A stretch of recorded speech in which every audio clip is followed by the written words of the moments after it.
we're Chips and Salsa. Happy New Year! Hey guys, welcome to our channel. I'm Jimena. I'm Dee Dee. And we're two homeschool moms bringing you fun, practical, and encouraging tips. Please subscribe to our channel and hit the bell button so you don't miss any of our upcoming videos. We're really excited today because we have a collab, and it's been a long time, guys, since we've uploaded a video, and it's because we've been working on our podcast. If you haven't checked out Homeschool Your Way podcast by Bookshark, check it out because we've really been enjoying hosting those for the season, and so that's why we've been kind of MIA. But we are doing a collab today with our friend Torrie from the Oglesby Ohana, and we're just so honored to be collabing with her because we love her videos. Yeah, and today we're going to be reflecting on our school year so far, the top of the year, and it's time to do some reflection. Yeah, so it's always good to stop and say, what is working, what's not working?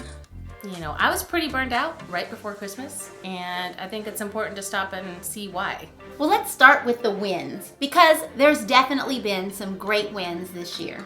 Yes. I think the first win, and the most obvious one, is our curriculum choice. And we are about to release a video pretty soon, an actual review of this curriculum. We have unboxing videos and kind of an overview of this curriculum, so if you haven't seen those, check them out. But it's History Revealed by Diana Waring. It's a Christian curriculum, and I love the way that she explains what's happening in the Christian world alongside the history, so it's been really fun. Yeah, and each week our kids get to choose a project around what they want to study. So they get to choose the topic and the project, how they're going to present it, and that has been really enjoyable. We've had everything from just my son and my daughter saying, I just want to write just a plain old paper, to making a short film, collabing with her son to make a short film. So it's just been really fun to see how they express themselves and how much they're learning. I think another win for us has been the schedule. Yeah. We've actually gotten school days in. Yeah, we have some videos about our schedules, but this definitely changed, and so we need to do a video about our updated schedule now that we have high schoolers. So, and I think part of that win is because of the pandemic, right? Yes. Well, if you're a homebody, you've enjoyed not having so many activities to run around to. But I guess that's also a challenge. It's been a challenge for me, for sure, because she was so happy at the top of the pandemic. And I was like, could we meet? Could we do something? I was so miserable. It's hard for me as an extrovert. So, you know, that's definitely been one of the challenges. But let's keep talking about the wins first, and then we'll... Well, we created a quarantine bubble with our co-op so that we can continue to have awesome co-ops, and that has been a win because we've had amazing book discussions, art, and the great music lessons from Jimena have been so memorable. Yeah, so if you haven't checked out our co-op videos, we explain how we do co-op, but it's really enriching because we do a book, we do art, we do music, and we do poetry. And every year it's like a different, topic. So this year we're still doing world history, but the modern world history. So we decided to do decades for music since we've already done jazz artists and modern artists and stuff. So like we did 90s, we did 80s, and we did 70s. Which were just so cool. And we have some performances that we share on Instagram, so check those out. And this month is 60s. So. That's gonna be awesome. Yeah, because this is the only way we can actually gather. I feel like our community has deepened. Don't you think? I agree, which is really special. And I think the kids see the value in the community even more than they did before. Yeah, so that's definitely a win. Yeah. On the challenging side, we already said the pandemic has been a challenge, and it's because field trips are almost like gone. I miss the field trips so much. Not only does our charter school create these great field trips that we have been taking advantage of all these years, but museums are closed. I mean, creating your own field trips is even challenging. Yeah, we're in California, so we're still on pretty strict lockdown, and it has not been fun or easy because there's only so many trips you can take to the beach, and And the zoo, So which I many guess hikes. is closed now too. Yeah, so yeah, that's been pretty rough, honestly.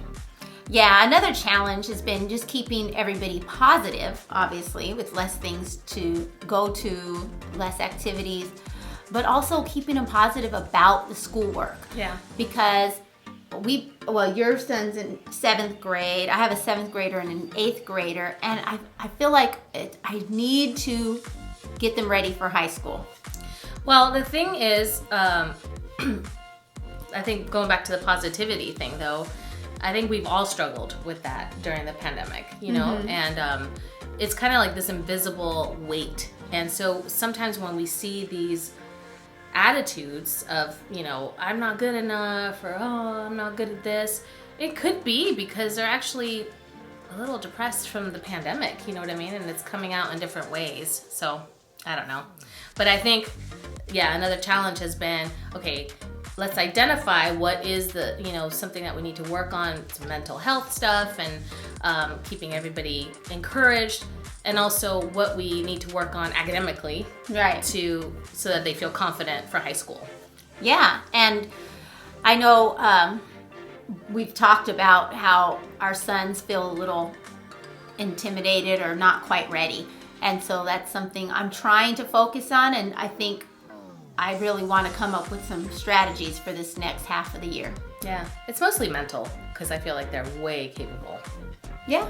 So, but your 2 boys are in private school, her 2 older boys. Yes, So they for went high from- school. Yeah, they went from homeschool to high school. That's a transition, a little bit of a challenge, I'm sure. Yeah, it's definitely has its challenges, but I feel like they're really thriving, and I'm good. happy for them. Yeah.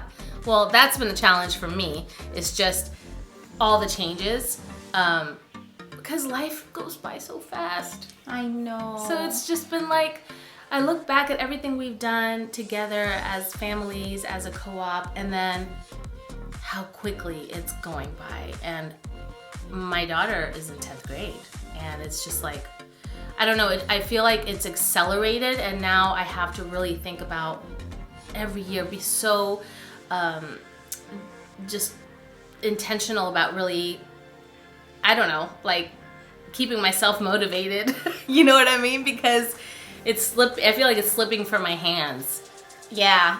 What is interesting is looking back at pictures and stuff and seeing all of the great things that we did and trying to just seize the moment. Yeah. Right? With this year and the few years that we have left. Well, other than that, I think, you know, it's been a good year, and I think it's important to stay positive and stay grateful, right? Absolutely. And you know what? 2021 is a fresh start, and I feel hopeful for a great year. Yeah, me too. So we just have some quick tips that we're going to go through really quick on how you can reflect on your year, just to kind of evaluate how you're doing. Yeah. Number 1, really look at what growth you're seeing in your kids. You know, growth is not always academic, but emotional growth, social growth, the kids' spiritual growth. And I really feel like I see my kids maturing right before my eyes. Number 2, are you growing in the same way? We always joke around how, like, it wasn't until we hit our 40s that all of a sudden we're, like, flourishing in our routines and stuff. And I'm sure there's a lot of things that play into that. 1, we're sleeping much better because our kids are teens.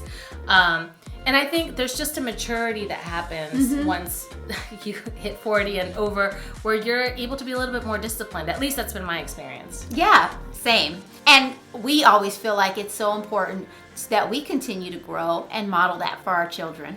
Yeah, and the way to do that is to always be evaluating ourselves too, taking time, self-care, you know, all those things are important. Number 3, are you enjoying your curriculum? This is the time to really reflect, because we're going to start buying curriculum for next year pretty soon. Yeah, so you don't necessarily have to ditch your curriculum half through the year, although if you're miserable, you have the freedom to do that. But, you know, definitely for next year, something good to write down some notes and be like, this didn't quite work, or this was great, more of this. Yeah. Well, and it's the time to tweak things. If something isn't working and you don't want to just ditch the curriculum, how can you change things up? Utilize the things that you love, forget about the things you don't. Number 4, is there anything that needs special attention? You know, a habit, routine. I know that I have a lot of things I have to work on with my children. You know, we're in the tween years. Yes. And we were talking about how different it is with boys and girls. And the boys have issues with hygiene and tidiness. And that's definitely something I need to address urgently. Also, putting some special attention into some life skills that you want to address. My kids are in the kitchen. They're helping me make meals. Some of them are a little better than others. So, things like that. Number 5, evaluate your activities. Do you need to add some activities or take away some activities? Like we said, field trips aren't here, so we are trying to be more creative about what we can do to supplement that, or what field trips we can create to supplement that. Yeah, we started doing like photography sessions that we kind of took, you know, in our own hands. Usually they would take lessons somewhere, but we're like, okay, we're just gonna go out into beautiful San Diego and take some pictures. And so we've been very purposeful about that, and the kids have really enjoyed it. It was so fun walking down the Embarcadero and sharing our photos with one another. And I think, didn't your kids say they want more? Yes, yes. Like, when are we doing it? Let's get another one on the calendar. Yep. Number 6, are you feeling hopeful about another year of homeschooling, or are you feeling fearful and dread? I know, I have to confess, I felt a little dread this morning. Oh, back to work. Yeah, and I think, I don't know. I think there's so much that has played into our psychology, I think, with the pandemic that we're not aware of. That when we're feeling that way, I think it's okay to take the time to lament and process it, because it's not necessarily homeschool. You know what I mean? It could just be the state of the world. I know for me, it's like, okay, new year, what's gonna happen? You know, there's so much uncertainty right now in the world. So I think being able to analyze that and identifying where the fear is coming from is important. Yeah, that's really good, because you don't want to just throw out homeschooling or just throw out your emotions either. Really taking time to reflect is important. Number 7, on that note, is homeschool the right fit for you for next year? Really looking and praying about what next year is going to look like really starts at the top of the year. Yeah, and this goes for, you know, all the families that are maybe doing distance learning that are just miserable with it. Maybe you can give real homeschooling a chance. You know, we do have a great video with lots of resources and the differences between schooling at home and homeschooling. You know, maybe it's time to give it a try, because I don't know how much longer, you know, distance learning will go on depending on the state that you are in, but you know, it's an option. Yeah, and like our kids, high school is looking different than I thought it would look. As we prayed and evaluated what high school would look like, we decided to put our kids in a private school. I didn't know that's what we were going to do when they were in elementary school. So it really is, you know, a decision to be, you know, prayerful about. Yeah. And number 8, are you sticking with your core values? We always say that having your why in the forefront is so important to avoid burnout or to avoid quitting, you know, when you're feeling like overwhelmed. If you analyze your why and keep that as your goal or as your foundation, it's going to help you along the way. And remembering what your ultimate goals are, so that you don't get so bogged down in all of those little things, and realize your ultimate goal is for lifelong learners and for connection with your kids and all of those great things that you started homeschooling. It's so important to remember that when they don't want to do that math lesson, or when they're fighting you about this one assignment, you know, it's okay to let go of certain things and really choose your battles, you know, because if your ultimate goals are being met, then that's okay. Number 9, are you taking care of yourself? We are always preaching about self-care, because if you don't have anything in your tank, what can you give? Really important, especially during a time like this when we I seem to like get pretty melancholic really quickly. So I think it's really important to reach out and do the things that give you life. Community is self-care. And so, you know, just be mindful of that. Mm-hmm. And last but not least, are you including enough fun and leisure in your homeschool? Leisure? We were just talking about how it takes 400 repetitions to learn something through just reading and writing, like conventionally, and it takes 10 to 12 repetitions to learn something through play. So why don't we play enough? We need to play more. Yeah, I don't do it enough. I know I don't. And that includes, not only leisure for the kids, but leisure for you too. You know, are you taking enough time to go have fun and let loose and, you know, watch some movies with your kids, or I don't know, just there's so many ways to do it, and we just have to be more intentional about it. Yeah, I feel like when my kids were really small, like under 4 years old, I didn't play and laugh and enjoy them as much as I should have. And now that they're older, I want to do it all the time. I know. Well, the lesson to be learned here, and I think that we've learned it, and is just to really enjoy and savor every moment. Yes. I know it sounds super cliche, we say it all the time, it goes by so fast, but we are here where I'm like, wow, like I'm almost done homeschooling. And it's crazy to me. So enjoy each minute, guys, and don't take any moments for granted. Stay positive and stay grateful. We hope that these questions helped you to better reflect upon where you're at this school year, what this year is going to look like for you, and to really make the most important thing, and that is your children and time with them. Yes, and we want to hear in the comments what your intentions are for the new year, or how you have been reflecting on your year. What's the outcome? We want to know how it's going. Don't forget to check out Torrie's channel, the Oglesby Ohana, and like her video. Yeah, if you like this video, give us a thumbs up and share with your friends. All right, we'll see you next time. Bye.